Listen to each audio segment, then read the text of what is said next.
Hello, anyone not still living in the 1970s? We interrupt your day to bring you this announcement. Husker Ninja is in the building. Alright, guys, we are here today with episode number 23 of the Akron Zips Dynasty, and that is right here on NCAA 14. Today, we're here in week number 7 of season 2. We're taking on the Ball State Cardinals here on the road in Muncie, Indiana. See, they come in with a 1-4 record. We are now 3-2 after a blowout loss last week against Northern Illinois.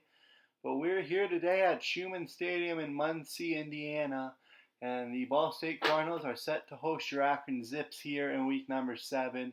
We'll see if the Zips can bounce back from a tough loss last week, get back in the win column here today. Second and inches on the first drive of the game for Ball State. Riley Miller's open over the middle. It's a gain of 10.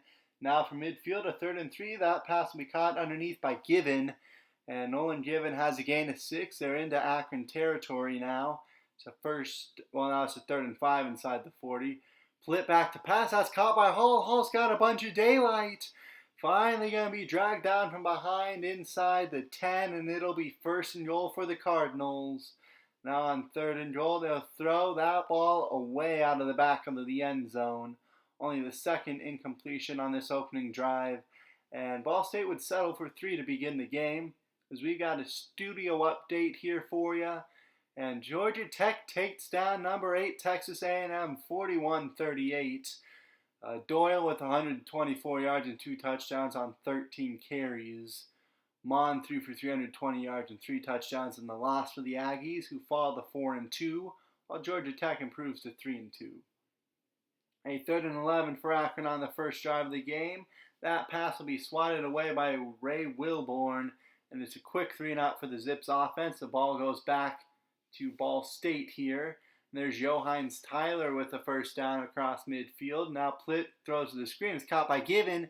Given dragging defenders with him, and he'll pick up the first down once more. It's a gain of 11 once again.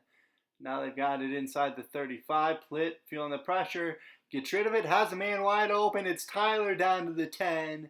Johannes Tyler with 25 more, and this Ball State offense is humming.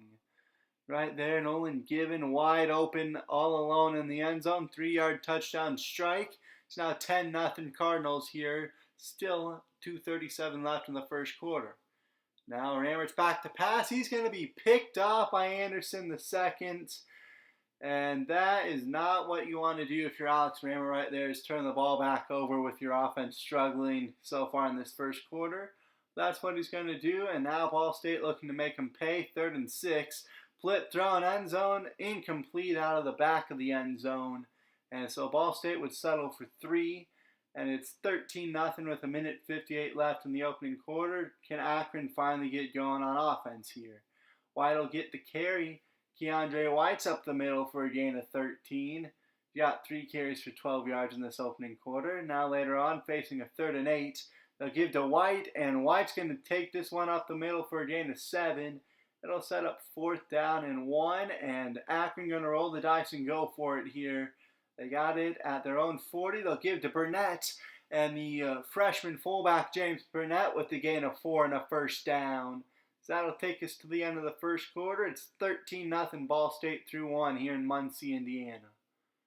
A 2nd and 8 now for Akron early on second quarter. Rammert's back to pass. Throws, and that's going to be intercepted by Phillips. And it looked like he had a man open on the curl route if he just got it over the head of the defender, but he didn't. And now Ball State looking to take a 3-score lead here, but Drew Plitt blown up in the backfield by Reggie Sanders. Sets up a loss of 4. Now 3rd and 11. Plitt's back to pass. Those are underneath, caught by Huntley out of the backfield.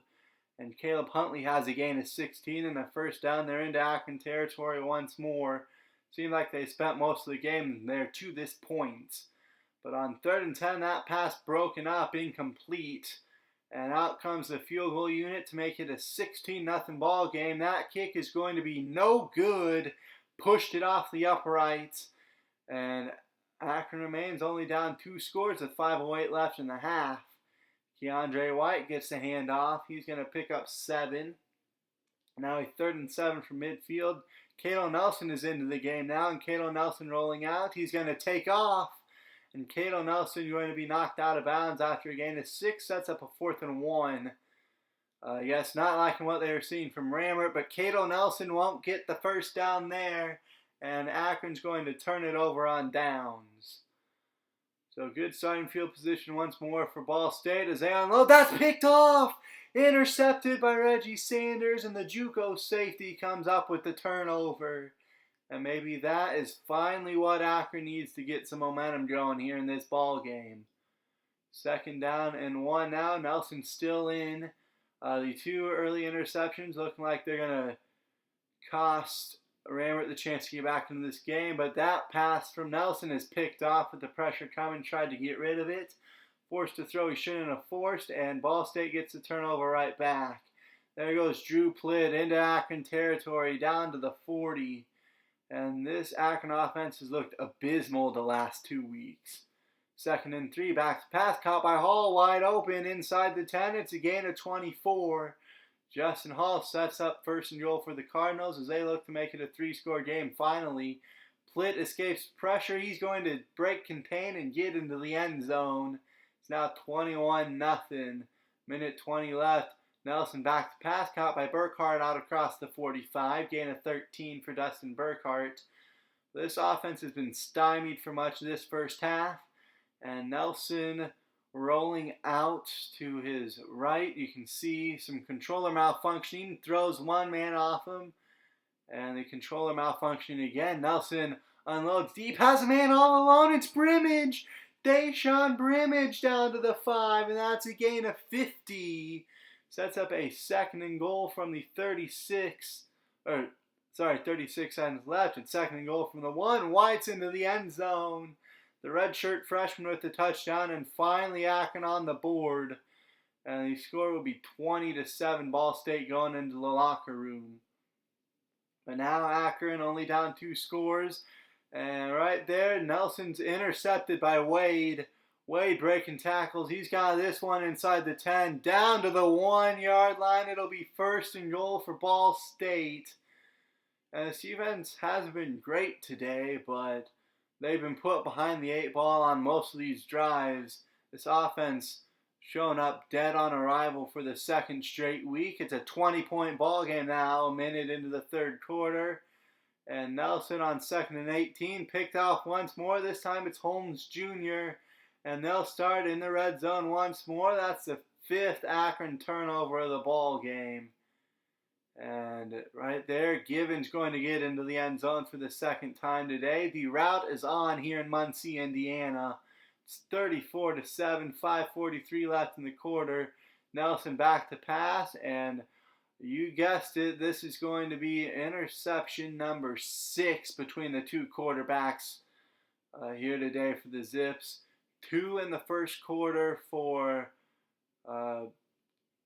Alex Rammert, and now the 4th interception for Cato Nelson, who came on in relief, and it's just not working out for Akron as the controller continuing to malfunction as well. There's Wade with another pick. 6th turnover of the day for the Zips. This offense, they need to light a fire coming up. They got a bye week coming up, and then they take on Eastern Michigan in a couple weeks. But this offense got to figure something out. It's 41-7 Ball State at the end of 3. And Akron would move the ball finally. They're almost in the red zone for the 2nd time. There goes White. Keandre White going to take that one into the end zone. It's a house call for the redshirt freshman. He's the lone bright spot in this ball game as Akron loses 41-14. They fall to 3-3. It's their 2nd straight loss. Passing game dead on arrival. Keandre White did pretty well though. 22 carries, 122 yards, 5 scores, 2 touchdowns. So the redshirt freshman had himself a pretty nice game, but other than that, the offense did not show up. They didn't get off the plane, I guess. Just a terrible, terrible performance all around. Again, aside from Keandre White. The lone bright spot of the offense this week, a slightly better outlook than no bright spots on offense last week. But it's the second straight poor offensive showing, and something's got to give at this point. They're now 0-2 in conference play. Neither one they were particularly competitive in, as Sanders got a pick. And next is Eastern Michigan, and something's got to change in a hurry before the season gets off the rails. That is going to do it for me, and I will see you guys next time. Have a great day, everybody.